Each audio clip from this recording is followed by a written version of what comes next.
makanya Al-Maghfurah selalu pokoknya NW iman dan takwa. Itulah hal-hal kita diingatkan. So jauh-jauh kamu melangkah, ingat pijakanmu itu iman takwa, dan tujuan akhirmu mewujudkan semua mustalzamat iman takwa itu. Konsekuensi dari iman takwa itu apa dalam kehidupan, itulah juga tujuan.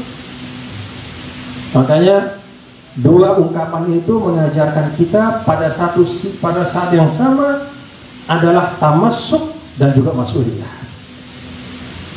Tidak boleh kita mengatakan fanatisme ya.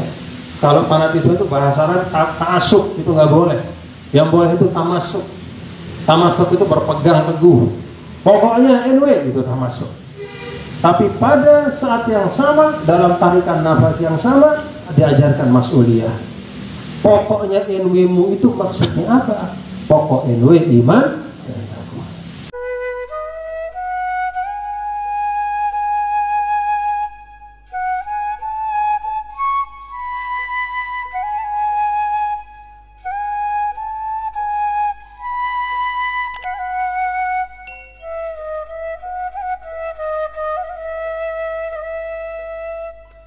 Jadi berorganisasi itu sekali lagi ya, tendensinya adalah bukan tendensi individual, tidak menjudge atau menilai kesalehan individual, tidak menilai diri kita lebih baik dari orang, tapi bagaimana bersama-sama berikhtiar untuk watawasau bil haq watawasau bis sabr, membangun satu kolektivitas produktif ya, yang ada porosnya di situ, tidak hanya watawasau sekedar ngeremon-ngeremon. Tidak hanya mendiskusikan segala hal yang ada di tengah publik, karena belum tentu semua yang dibicarakan di tengah publik itu ada manfaatnya.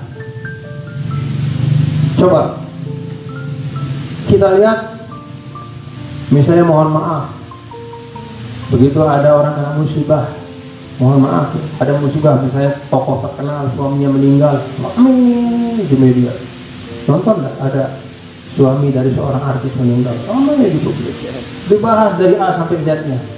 Pertanyaan saya, ada nggak kepentingan membahas dari A sampai Z musibah orang kayak begitu sampai penuh ruang publik? Tidak. Jadi tawasolnya juga bukan hanya sekedar ikut menyumbang wacana, bukan hanya sekedar ikut postingan, bukan hanya sekedar komen-komen, bukan sekedar ikut-ikut milu-miluan berkomentar, milu-miluan muli, tidak. Ada bil haq di situ. Jadi seorang mukmin itu ketika dia bicara dalam tataran kolektif ya, gerakan kolektif yang produktif, dia selalu ada porosnya ya. Jadi apa porosnya itu? Porosnya itu adalah titik kita berangkat dan juga titik kita berakhir. Titik kita berangkat itu al-haq, akhirnya juga al-haq. Jadi harus ada nilai yang kita yakini. Nah, kata kuncinya itu, makanya Al-Maghfurah selalu pokoknya NW iman dan takwa. Itulah hal-hal kita diingatkan. So jauh-jauh kamu melangkah, ingat pijakanmu itu iman takwa, dan tujuan akhirmu mewujudkan semua mustalzamat iman takwa itu. Konsekuensi dari iman takwa itu apa dalam kehidupan, itulah juga tujuan. Makanya dua ungkapan itu mengajarkan kita pada saat yang sama adalah tamassuk dan juga mas'uliyah. Tidak boleh kita mengatakan fanatisme ya. Kalau fanatisme itu bahasa Arab ta'assub, itu nggak boleh. Yang boleh itu tamassuk. Tamassuk itu berpegang teguh. Pokoknya NW itu tamassuk. Tapi pada saat yang sama, dalam tarikan nafas yang sama, diajarkan mas'uliyah. Pokoknya NW-mu itu maksudnya apa?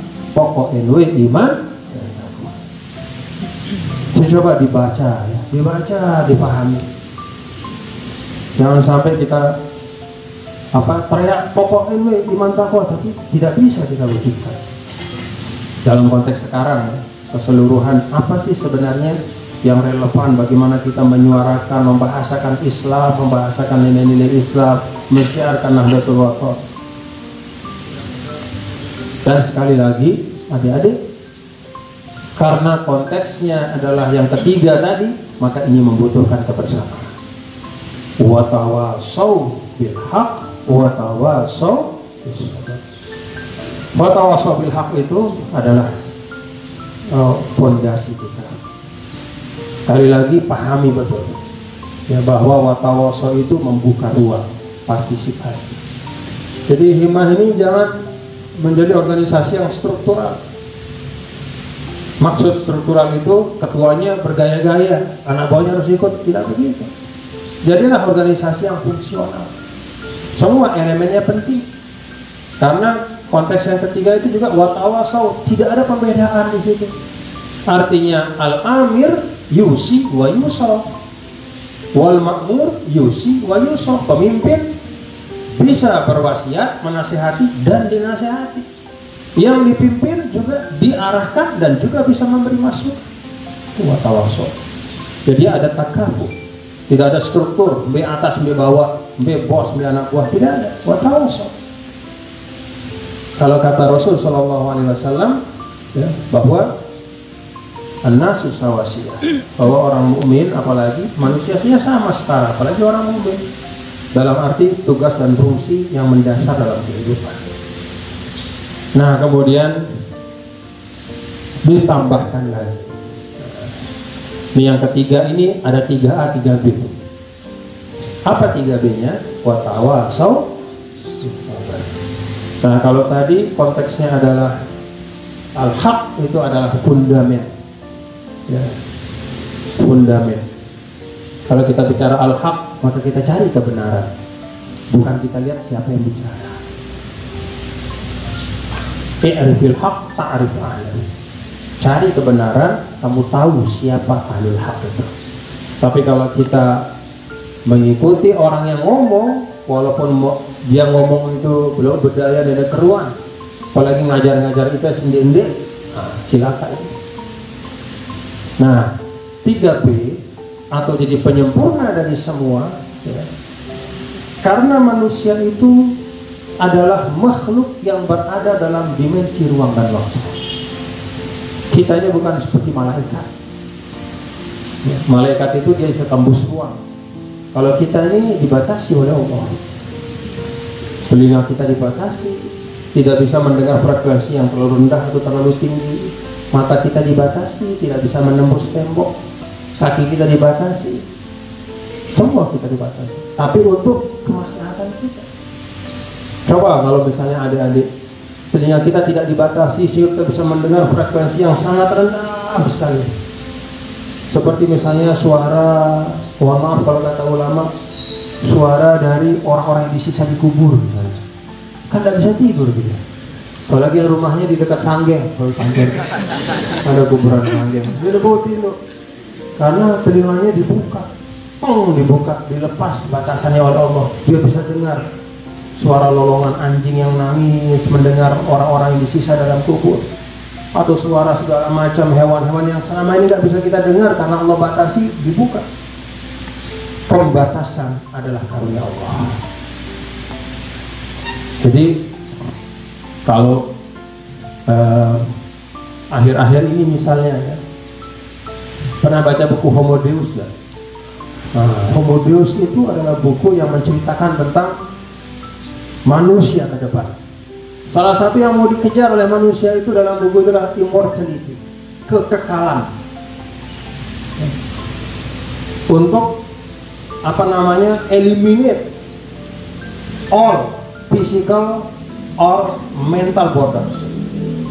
Jadi semua hambatan-hambatan fisik dan mental itu mau dibuang.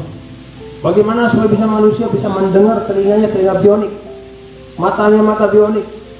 Bagaimana supaya dia bisa punya umur yang gak mati-mati. La ilaha illallah. Kadang manusia tidak sadar bahwa pembatasan dari Allah adalah untuk kepentingan dia. Jadi apa yang dikasih oleh Allah, itulah yang terbaik untuk kita. Batasan-batasan paling nyaman semua. Kita melampaui batas itu ada resikonya. Bisa nggak kita menanggung resikonya?